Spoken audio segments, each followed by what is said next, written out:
Hello everybody, it's Waves here, and boy do I have a treat for you today.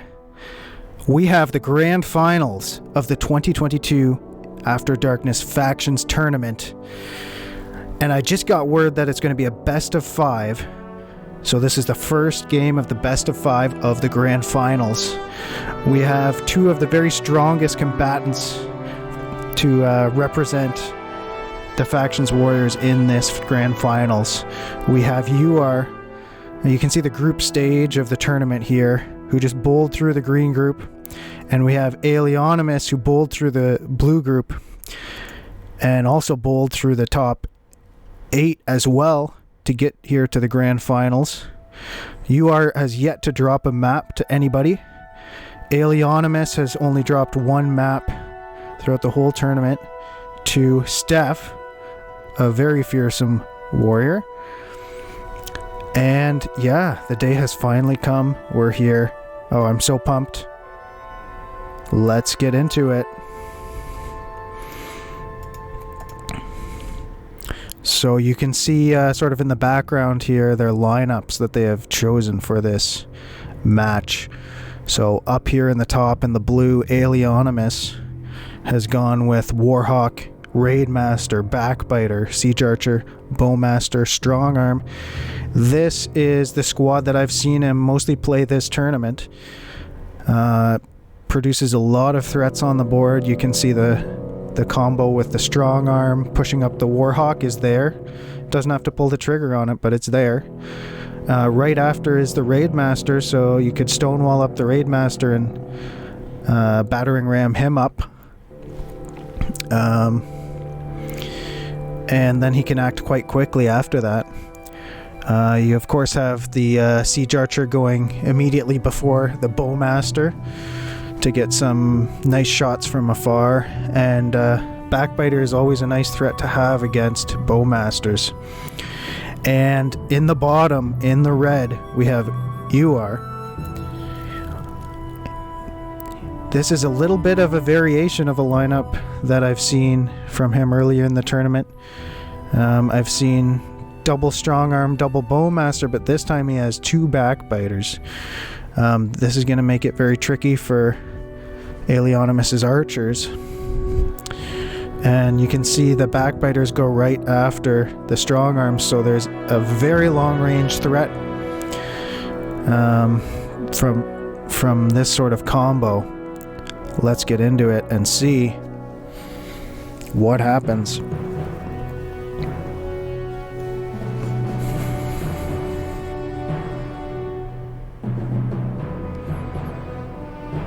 Both euar and Aleonymous, the most veteran of veterans of this game, the Banner Saga factions. I know myself and a lot of other players were so pleased that both of them joined the tournament. I've mentioned before that I've heard many warriors, many very strong warriors mention that they thought potentially euar might be the greatest player to play the game, and there certainly are a great number of very, very great contenders in this game. And Aleonymous, when I first started playing back in the summer of 2013, he was a veteran on the message boards in particular. I read a lot of his articles and strategies, and he was so prolific that they actually made him a Skald in the second and third Banner Saga games of the trilogy. And so it's amazing to be able to, after all this time, see him battle it out in the finals. And certainly he hasn't forgotten how to swing an axe, that's for sure. All right, here we go. Starting off, we have euar in the top right, and we are at the Meat House. I'm sure this will be an exciting map for a lot of people. It's certainly one of the favorite maps. Very open, and you have the two tables in the top and the bottom corners that can give you a tactical edge or even trip you up a little bit, depending on how you use them. So we have the Strongarm of euar advancing slowly. Next is the Warhawk of Aleonymous. Again, advancing slowly. So currently, as things are set up, euar's two backbiters are opposite of Aleo's warhawk. I imagine that euar might want to get a nice run through onto the warhawk to neutralize that earlier in the game. But the way that Aleo builds it, it's a very, very tanky threat. I believe 16 strength and 12 armor, so even a single run through will not be able to touch the warhawk, so he'll have to get a break off on it first, perhaps with one of his bowmasters.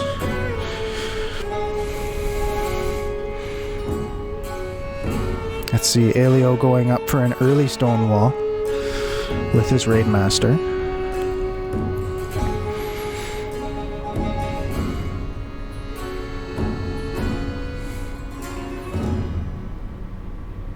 Might be wary of some sort of strong arm push with the backbiters. So one of euar's backbiters is going into the corner, probably to try to get away from any raiders or archers that could break him, making him even more vulnerable to the warhawk. And now it's time for Aleo's backbiter, moving up more centrally to control a bit more space. I imagine he'll want to be targeting the bowmasters. Oh, there we go, here's the banners. Yes, so 16 strength and 12 armor on the warhawk for Aleo.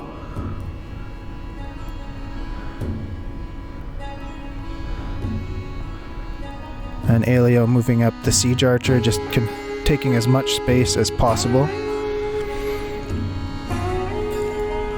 without getting in range of the strong arms or the backbiters from euar.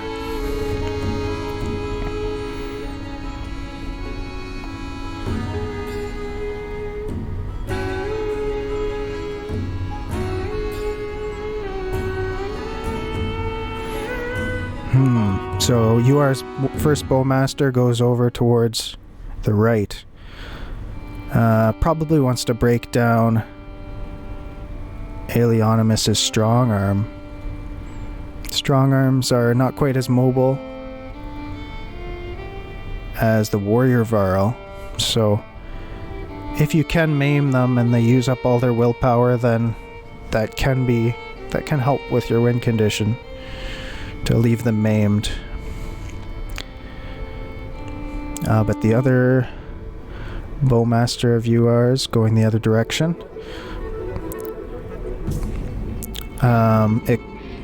The bird of prey from afar on the warhawk after being broken by the backbiters could be a good tactic to take down the warhawk. So euar's strong arm are built a bit differently than Aleo's strong arm. Aleo has the max strength, 15 strength, and 13 armor. No. Yes, oh, that's... yeah, 15 and 13. Ooh, so very tanky. But with only 3 willpower, and I believe his is a level 2, whereas euar's are the 14 strength, 13 armor, and 5 willpower, level 3s.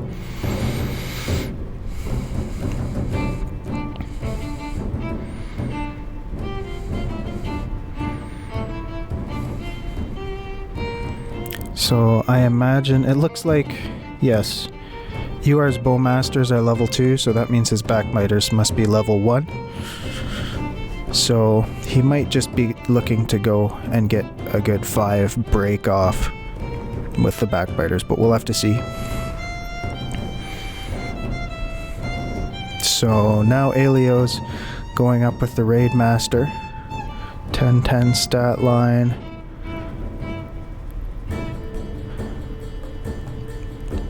So euar with the level 3 strong arms can break down that raidmaster even when he's in Stonewall.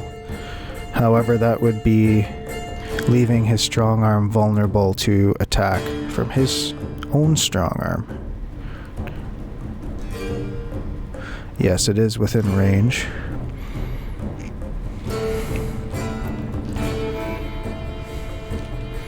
and gaining some more ground with the backbiter coming up the center, trying to get through onto the bowmasters likely. Aleo's backbiter is 10-11. We'll have to get another shot of the stats when it comes up again. But I imagine it's a level 2 with 2 exertion. Okay. Aleo Siege Archer is going up for a big break, or let's see. Yes, he has the 3 exertion on his Siege Archer. So finally he's found a position with his Raid Master where he feels safe enough with his Siege Archer.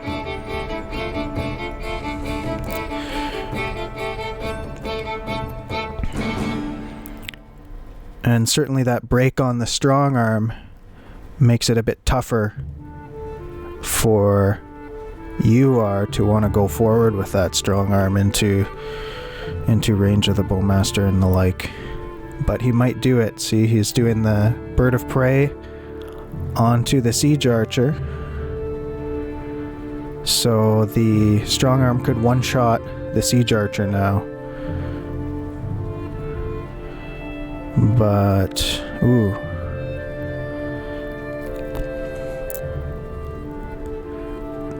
Moving the bowmaster up quite aggressively against the strong arm. And won't be able to get in range to hit the strong arm, but he could move his own strong arm up to block both of his archers and protect both of his archers. So that might be what happens. Because certainly losing that bowmaster right away is not ideal.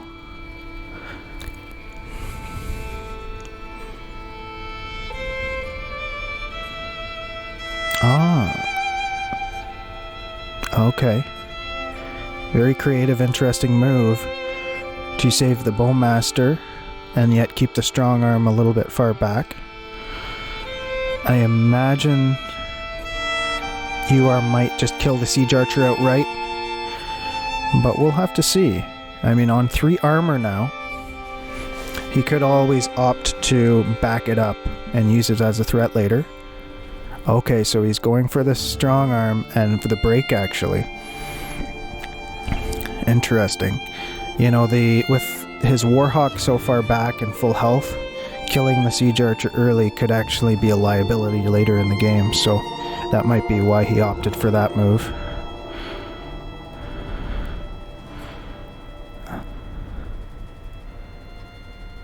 Now let's see where the Warhawk goes.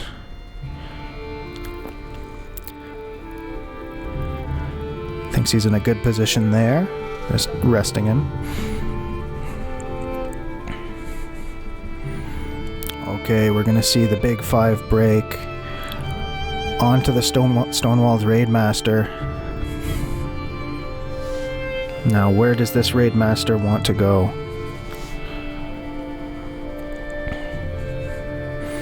Looking like potentially a break onto the other strong arm, maybe? It's a tough call.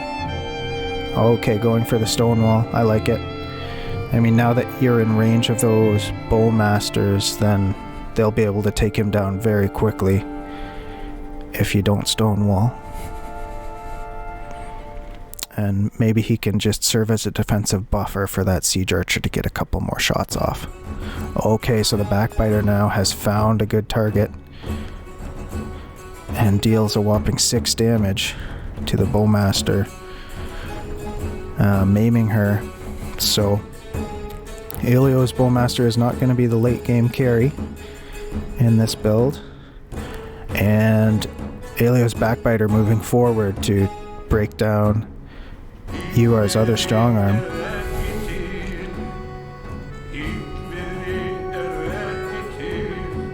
Where's the other bowmaster gonna go now? I imagine he'll still want to get off a big break onto the Warhawk at some point, but now with this backbiter right up in euar's face, he's gonna have to deal with that somehow, or else it'll get onto his bowmasters.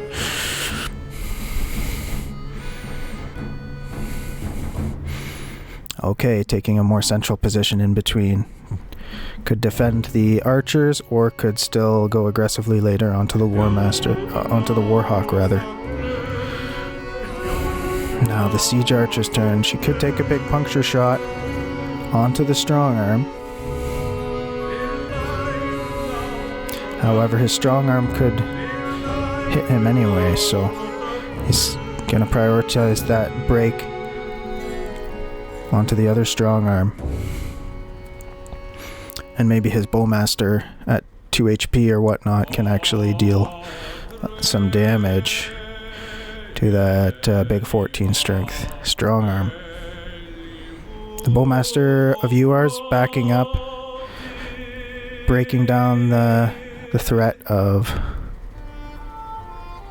Aleo's backbiter.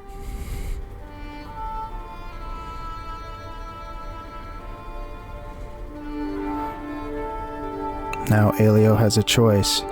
He needs to probably defend his siege archer.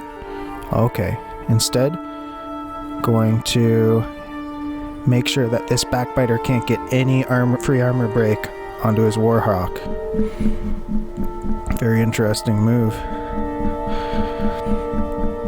He'll be able to kill that without using any willpower from his Warhawk. You'll notice his Warhawk has only 2 willpower in this build, so he has to be very careful with how he uses it. Okay. The second bowmaster coming up and taking a little bit off the top of the backbiter, and the strong arm comes in. Can't kill him, but maims him. Now strong arms, of course, still have quite a bit of utility, even while maimed, as long as they have willpower with their battering ram ability. So we'll see what euar does here.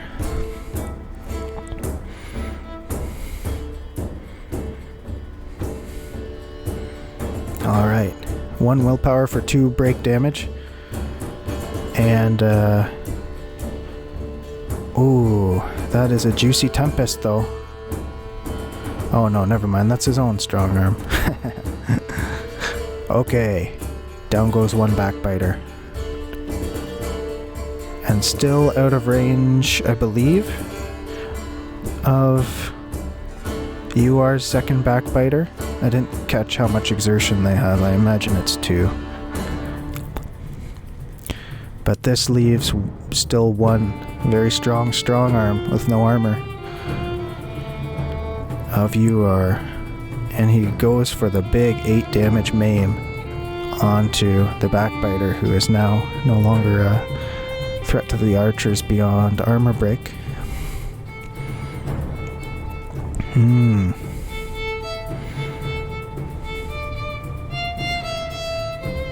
Raidmaster has an interesting decision. Alright, decides to maim this euar's second strong arm. Now he's vulnerable to the archers, though. Okay, so the backbiter does the run through. Okay. Yep, to finish off Aleo's backbiter before he can use his 2 willpower on a big break. And also takes away the Stonewall passive from Aleo's Raidmaster. Okay. What's Aleo gonna do?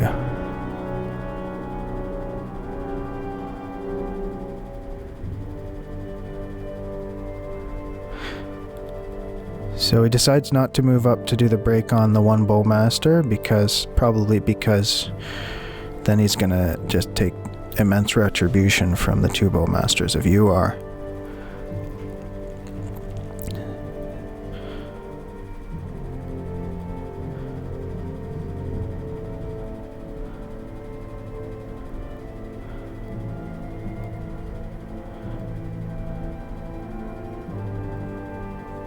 This bowmaster, even on 2 strength, can still do 4 strength damage to the strong arm. Looks like that's what Aleo's contemplating right now. Yep.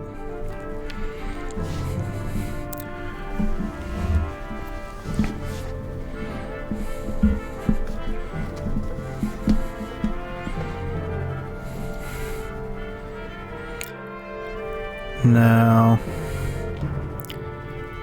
euar can get about 3 damage on the strong arm.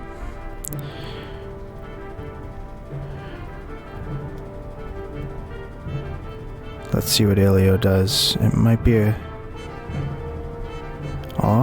using the strong arm to threaten both archers. Now they will have to take him out, or at least maim him. Which could give the Warhawk some breathing room and opportunity. Because now both archers likely can't focus on the Warhawk as he comes in. Very nice move, but it...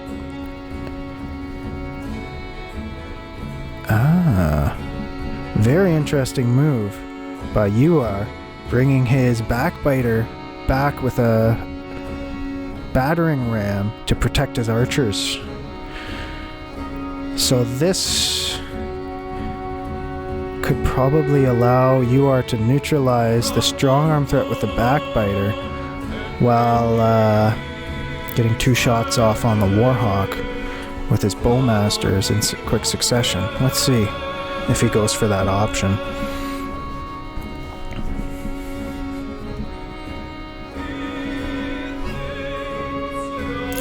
Going forward and completely neutralizing that late game threat of the siege archer. Maybe he notices that the Warhawk is not quite far up enough yet, so he can just back up with his bowmasters.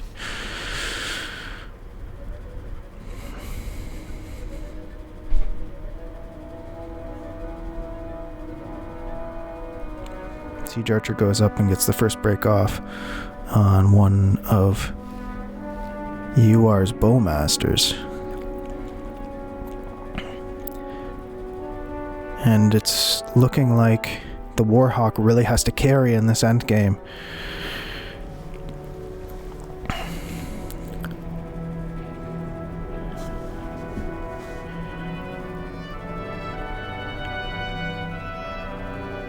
So the strong arm of Aleo is now maimed. That threat is somewhat neutralized.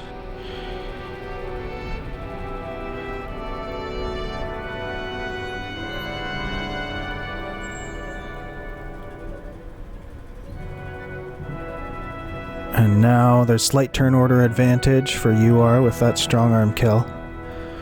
Killed off. Now he has just 2 nearly fresh bowmasters and his backbiter.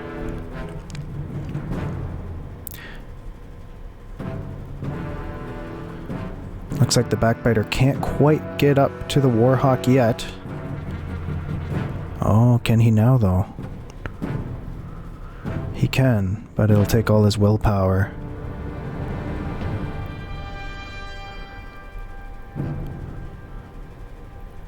Oh, and here it is. The time is now. What a beautiful move from Aleo. Knocking the Warhawk up. And this is looking like 1 dead archer.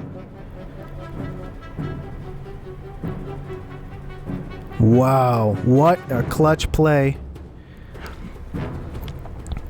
Using all 3 of his horn willpower to do it. But this could save him the game right here.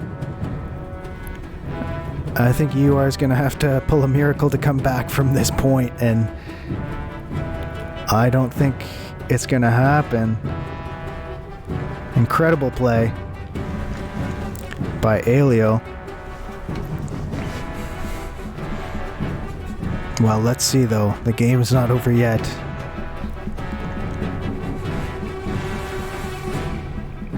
Of course, I'm used to seeing these battering ram warrior combos in the earlier game, but man, are they deadly in the late game when you least expect them. Oh wow, euar gets out of range. And he will be able to pillage on his next turn.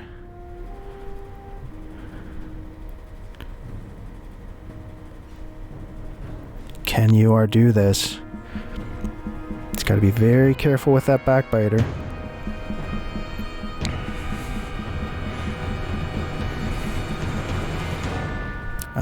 Now in pillage. But it looks like the Warhawk is closing in on the Bowmaster. And she'll have nowhere to run. Let's see. Interesting. So, euar does have a lot of willpower in the horn. Can he escape this Warhawk?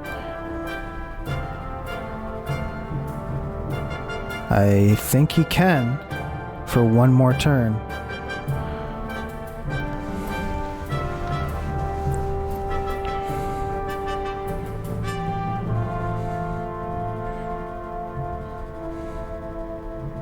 Yep, just one space out, and he may have just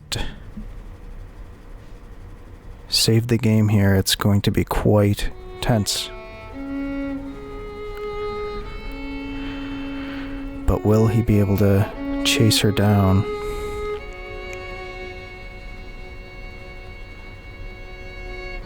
He is faster than her, so it could be an inevitability, but he does have at least a couple more willpower to burn. This is given a chance for euar's backbiter to rest up and get 2 more willpower.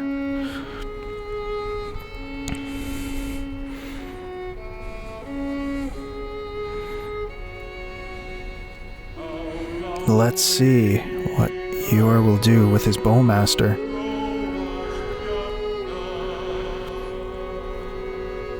He's out of willpower in the horn now.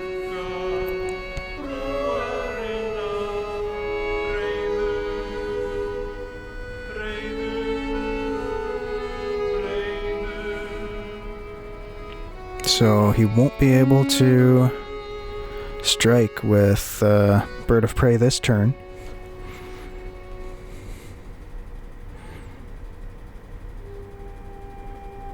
Oh, did I miss that? Did he have 1 willpower in the horn? No, he rested to get a willpower back. That's what happened.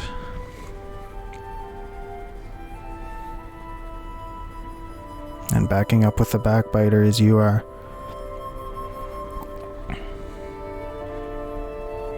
Let's see, does he have her cornered now?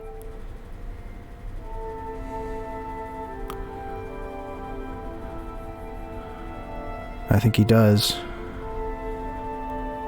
Can she make it back anywhere? No. She's cornered, but the backbiter can block for her for a little bit. This may have been just enough time for euar to be able to mount a comeback. Very exciting game.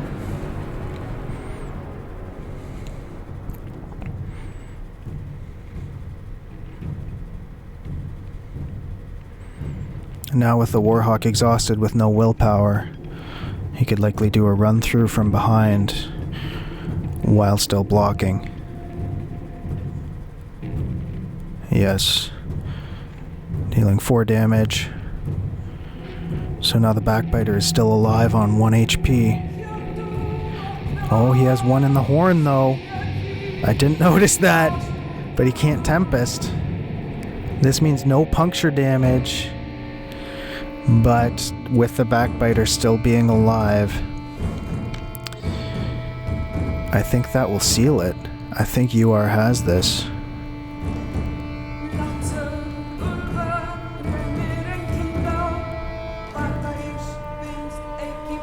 Wow, what an ending. Oh, that was so tense, so close. I feel like that game was on just a knife's edge and could have gone either way. What a great start to these finals. Wow. Well, I hope everyone enjoyed. See you back for Game 2.